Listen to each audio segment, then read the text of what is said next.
போய் அம்புட்டு பயல்களையும் பேசி அனுப்புறதுக்கு ஒரு 10 நிமிஷம் ஆகும். அதுக்கப்புறம் நீ வரியா? சரி வந்துரு.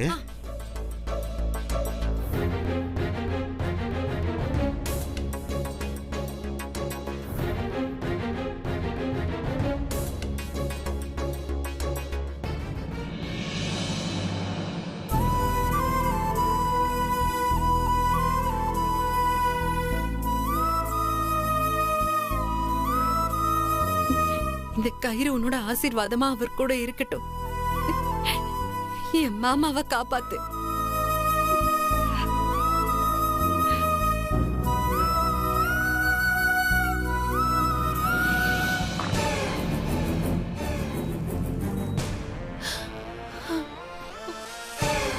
ஐயோ, அம்புட்டு பேரும் அப்படியே உட்கார்ந்துருக்காங்க.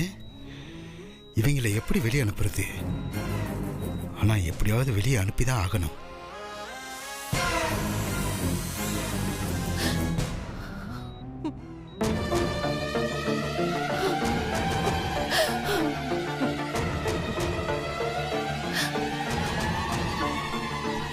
ஐய, நோயாளி கூட இருக்கிறவங்க தைரியமா உற்சாகமா இருக்கணும்.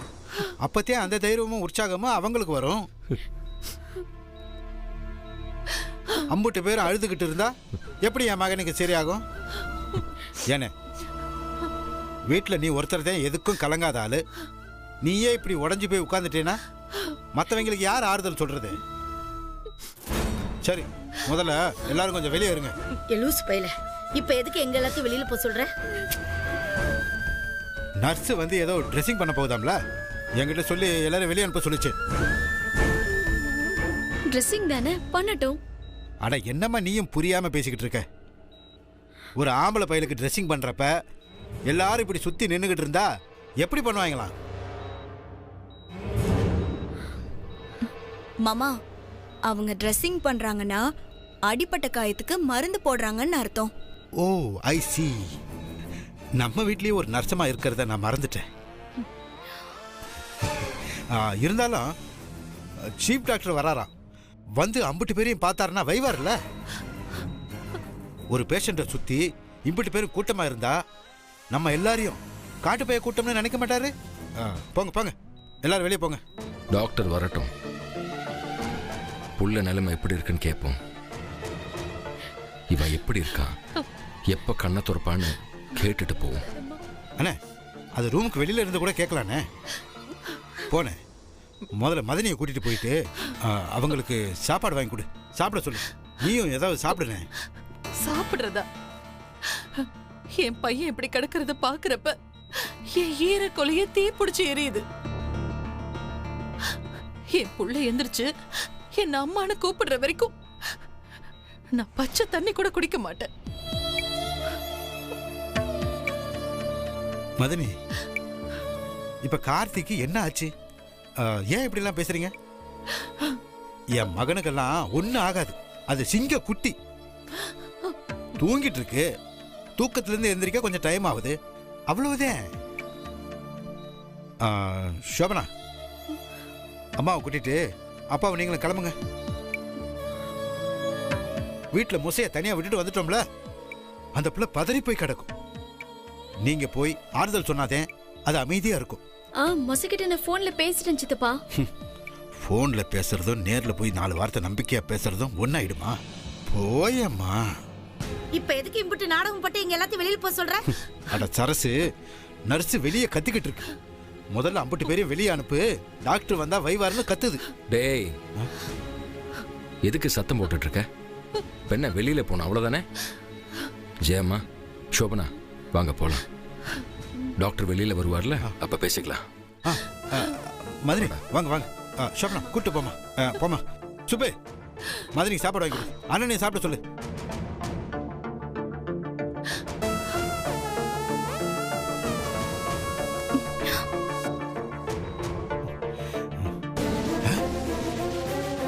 என்ன நீங்க 2 பேரும் நிக்கிறீங்க? நீங்க போலையா? இல்ல, உன் பேச்சுல நிறைய ஜிகினாத்தனம் இருக்கு. ஆமா, எனக்கும் அப்படிதாம்மா தெரியுது. தெரிஞ்சிருமே. மாமாவோட பேச்சுல உண்மை இருக்கிற மாதிரி தெரியலையே. அப்போ அம்மாவும் மகளும் சேர்ந்து என்ன பொய்க்காரங்கிறீங்களா? ஆமா பிராடு பையல, அப்படித்தான் சொல்லுவோம். அந்த ஜோதி உனக்கு பொண்ணு பார்த்தான்னு வீட்ல என்ன ஆட்டம் போட்டுட்டு திரிஞ்ச? என் மருமகனை காணும்னு வீட்ல எல்லாரும் பதறிட்டு திரிஞ்ச மேடா. அப்ப உண்மை தெரிஞ்சிருந்தோம் அப்படி அடக்கமா அமுக்கி வச்சுக்கிட்டல. அப்ப உன்னை பொய்க்காரன்னு சொல்லாம எப்படா சொல்ல முடியும்? தபர், நான் மறைச்சதுக்கு பல காரணம் இருக்கு. என்ன காரணம் இருக்கு? அதெல்லாம் உங்க 2 பேர்கிட்ட சொல்ல முடியாது. என்ன ஃப்ராடுக்கார பையன்னு சொல்லுது உங்க அம்மா. அப்படித்தானே சொல்வேன். கூட பிறந்த தங்கச்சி ஊர் ஊரா அக்கா அக்கான்னு சொல்லிட்டு திரியிறியே. ஆமா, இம்புட்டு பெரிய தங்கச்சி எனக்கு இருந்துச்சுன்னா ஊர்ல எவனாவது எனக்கு பொண்ணு தருவானா? கார்த்தி மாமா இங்க காயப்பட்டு கிடக்கு, நீங்க கல்யாணத்தை பத்தி பேசிட்டு இருக்கீங்க. நான் எதை பத்தி வேணாலும் பேசுவேன். நீங்க 2 பேரும் முதல்ல வெளியே போறீங்களா இல்லையா? ஒரு பெரிய மனுஷன் எவ்வளவு தன்மையா சொன்னதும் உடனே வெளியே போயிட்டாரு. என்ன என் மேல சந்தேகப்பட்டு சண்டை போட்டுட்டு இருக்க? முதல்ல வெளியே போங்க. ஐசே, வாடி போவோம். இன்னும் கொஞ்ச நேரம் இருந்தா நம்ம கழுத்தை பிடிச்சு வெளியில தள்ளிடுவோம் போல. ஆமா, இன்னும் ஒரு வார்த்தை எக்ஸ்ட்ரா பேசினா சத்தியமா நான் அதான் செய்வேன். செய்வ பார்க்க தானே போறேன். வா.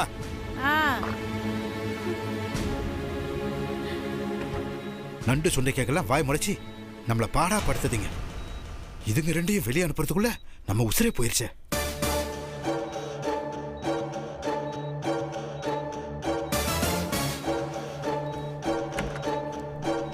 வா வா வா வா, உள்ள வா.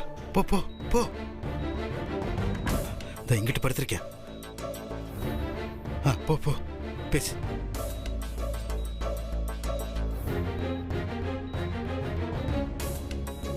ஆத்தா, நீ எம்புட்டு நேரம் வேணாலும் பேசுதா. ஆனா என் மகன் கண்ணை திறக்கணும். நீ வெளியே இருக்கிற டிக்கெட்டுகளை பத்தி கவலைப்படாத, அவங்கள நான் பாத்துக்கிறேன். பேசு.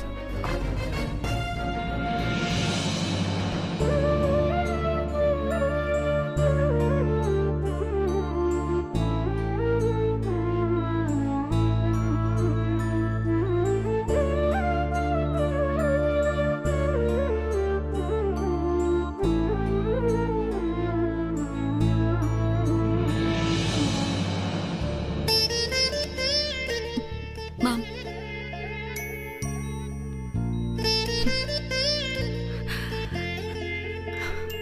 உனக்கு நான் மாமான்னு கூப்பிட்டா பிடிக்காதுல்ல? கோவம் வரும். பரவாயில்ல,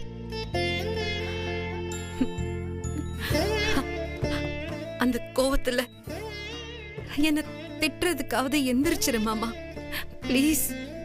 மாமா, அத்தை பாவம், ரொம்ப பாவம்.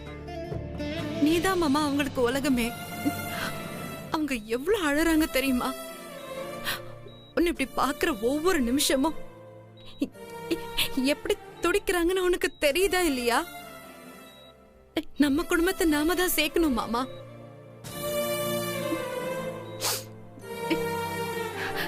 யோசிச்சு பாரு மாமா, நாகரத்னம் பாட்டி சாப்பாடு பரிமாறி அத ஜெயலட்சுமி அத்தை சாப்பிடணும். நாகரத்னம் பாட்டி எல்லார் முன்னாடியும் உன்னை பேரன்னு ஒத்துக்கணும். நீ அவங்கள அம்மாச்சின்னு கூப்பிடும் போது பாட்டி சந்தோஷமா சிரிக்கணும். இதெல்லாம் என் கனவு மாமா.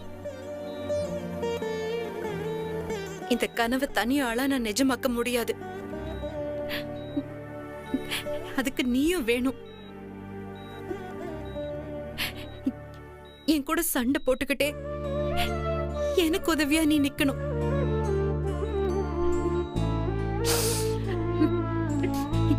யாரோ ஒருத்தியா நான் உனக்கு அறிமுகமான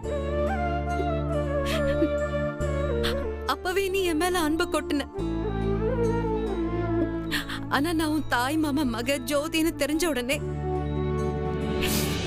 ஏன் அந்த எல்லா அன்பையும் ஒளிச்சு வச்சுக்கிட்டேன்னு தெரியல. பரவாயில்ல, நீ எந்திரி மாமா. எந்திரிச்சு வந்து சண்டை போடு. ஏண்டி என் வீட்டுக்கு வர? வெளியே போடின்னு சொல்றதுக்காகவாது எந்திரிச்சு வாய.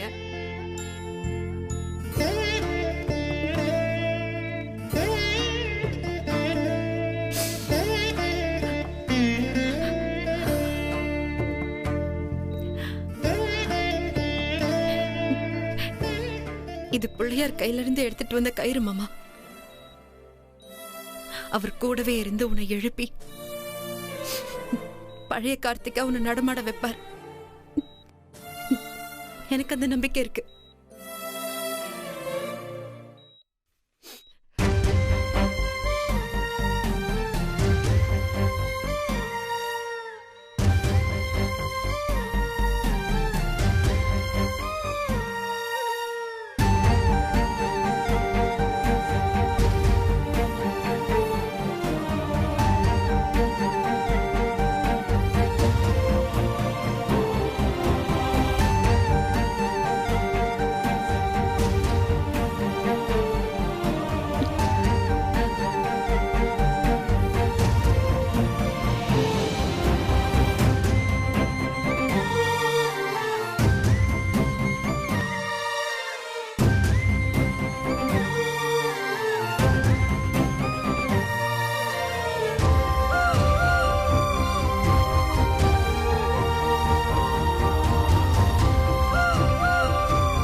எனக்கு நம்பிக்கை இருக்கு மாமா.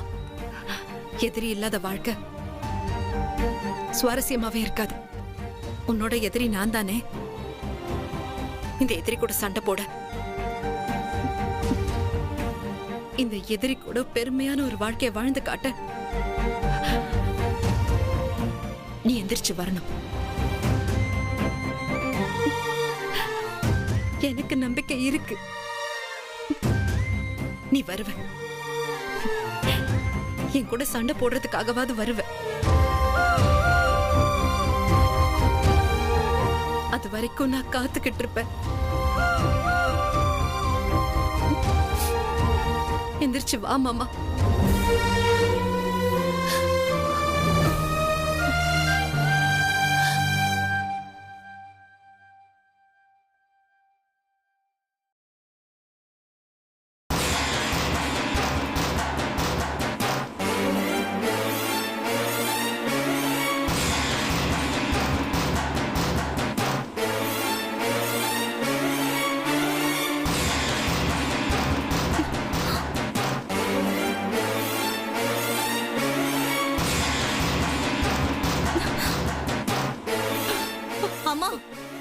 டாக்டர் வராருன்னு மாமா நம்ம எல்லாரையும் வெளியில அனுப்புனது ஜோதிக்காக. அந்த ஜோதி கார்த்தி மாமாவை பார்த்து பேசிட்டு இருக்கா. பாத்தியானே எவ்வளவு பெரிய சதிகார பையல நம்ம அம்மா அப்பா பெத்து வச்சிருக்காங்கன்னு. சித்தப்பு, அண்ணன் அவங்க வீட்டுக்கு போனதுனாலதான் இப்படி குத்துப்பட்டு கிடக்குது. இப்ப அந்த பிள்ளைய அண்ணன் கூட தனியா நிக்க வச்சுட்டு வந்திருக்க. அவங்க வீட்டுல தானே குத்தி பட்டான். அந்த புள்ள உன கையால கத்தி எடுத்து குத்தலையே. டேய், கேன பையன் மாதிரி பேசாதடா. அந்த புள்ள நம்ம வீட்டுக்கு வரப்போக இருக்கிறதுனால தான் நம்ம புள்ள அவ வீட்டுக்கு போக ஆரம்பிச்சா. அவங்க அண்ணனை காப்பாத்து போய் குத்துப்பட்டிருக்கான். ஏன் அவன் குத்துப்பட்டது அவனோட விதியாலங்க. அதுக்கு எதுக்கு ஜோதிய காரணமா சொல்றீங்க? பாவம் கார்த்திக் இந்த நிலைமை ஆயிடுச்சேன்னு அந்த புள்ள இங்கே கடந்து வளர்ந்துட்டு இருக்கா. அப்படி ஏன் அத வளர்ந்துட்டு இருக்கணும்? அவங்க பேர்ல நம்ம குறை சொல்லிடுவோம் மட்டும் தானே, வேற என்ன பெரிய காரணம் இருக்கு? அது எந்த காரணமா இருந்தாலும் சரி, அது நமக்கு தேவையில்லம்மா. அந்த புள்ளையும் வேணாம், அந்த குடும்பமும் வேணாம். அந்த நாடகக்காரிய நீ எங்க போற?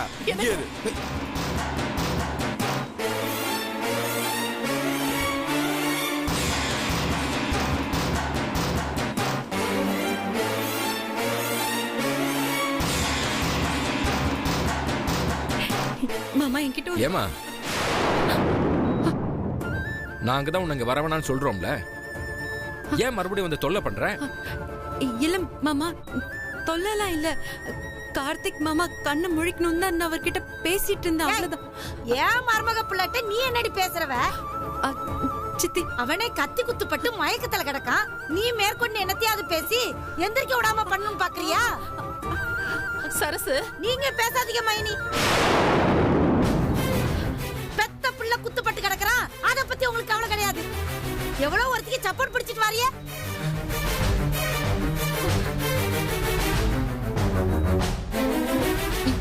இல்ல சித்தி, நான் யாருக்கு யார் சித்தி? என் அம்மா உனக்கு சித்தியா? உன் உறவே வேலைன்னு ஒதுங்கி போனாலும் ஏன் பின்னாடி வந்து டார்ச்சர் பண்ணிட்டு இருக்க? நாம வேண்டான்னு ஒதுங்கியே போனாலும் உறவு ஒதுங்காத ஐஸ்வர்யா.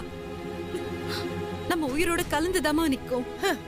உங்க உறவு மட்டும் எங்க வீட்டுல உசுர மட்டும் தாமா எடுத்துக்கிட்டு இருக்கு.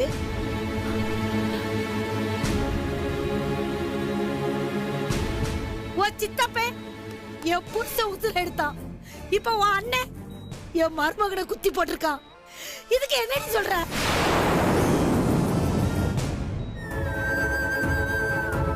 சரசு, அங்க எங்க அம்மா வீட்ல என்ன நடந்ததுன்னு யாருக்கும் தெரியாது. தெரிய வேண்டாமா? நமக்கு எதுவுமே தெரிய வேணாம். என் மகன் உசுறு பொழிச்சு பழைய மாதிரி வீட்டுக்கு வந்தா போதும், அது மட்டும் போதும். அண்ணே, அது இவ ஆஸ்பத்திரியில நடமாட்டிட்டு திரியற வரைக்கும் நடக்கவே நடக்காது. நம்ம புள்ள பழச்சு வராது. இவளால நம்ம குடும்பத்துல இருக்கிற நிம்மதி தான் போகுது. ஏய், வெளியில போடி முதல்ல. சித்தி, நான் கிளம்புறதுனால என்ன நடந்துரும்?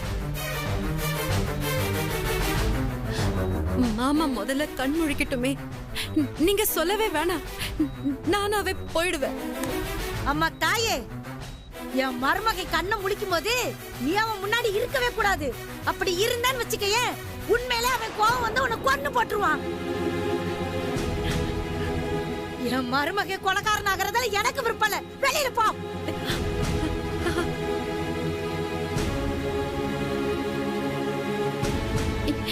ஏன் சித்தி எதுவுமே புரிஞ்சுக்காமலே பேசிட்டு இருக்கீங்க? அவர் கண்ணு முழிச்சு என்ன பார்க்கணும்னு கூட அவசியம் இல்ல. அவர் கண் முழிச்சுட்டாருங்கிற தகவல் மட்டும் எனக்கு தெரிஞ்சா போதும். அது வரைக்கும் அதுக்கு வேணா உன் அடிமை ஒருத்தர் இருக்காரே, எஸ் அடையாண்டி மாமா, அவர்கிட்ட கேட்டு தெரிஞ்சுக்கோ. ஃபர்ஸ்ட் வெளியில போ. ஐசு, இது ரொம்ப தப்பு. உனக்கு ஜோதிக்கும் என்ன சண்டையா? இந்த புள்ள எப்பவாச்சும் உன்கிட்ட சண்டை போடுதா? இவ அன்பே ஒரு விஷயம் சொல்லிட்டு இருக்கே, அதுல அவ கோவப்பட்டானா படலனா என்ன? உன்னைய பேசி இந்த ஆஸ்பத்திரில இருந்து வெளியில அனுப்பலான்னு பார்த்தேன். அது நடக்காது போல இருக்கு. இன்னும் உன்கிட்ட பேசிட்டு இருந்தா நான் தான் முட்டாள போவேன். போடி வெளியில, போடி வெளியில, அட போடி வெளியில.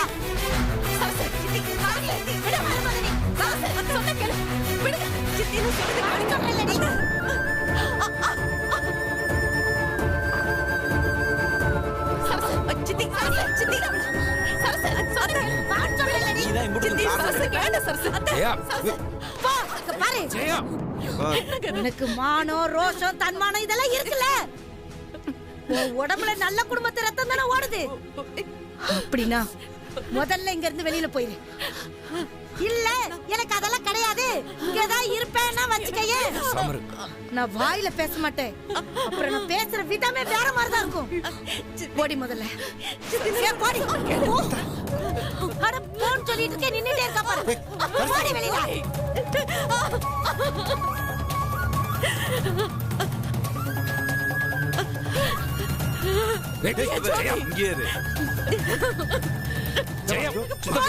எங்க போற? எல்லாம் ஒன்னால வர்றதா? எந்த குடும்பத்துக்கு சப்போர்ட் பண்ணிட்டு போறா? இங்க பாரு, குடும்பத்தை சேர்த்து வைக்க உள்ள வந்தால இப்போ உன் மகன் தான படுத்து கிடக்கா.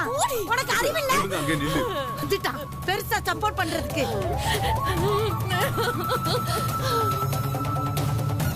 இந்த மாதிரி ஆகும் தெரிஞ்சுதானே அவளை உள்ள வர வேண்டாம்னு சொன்னேன். யாராவது கேட்டீங்களா?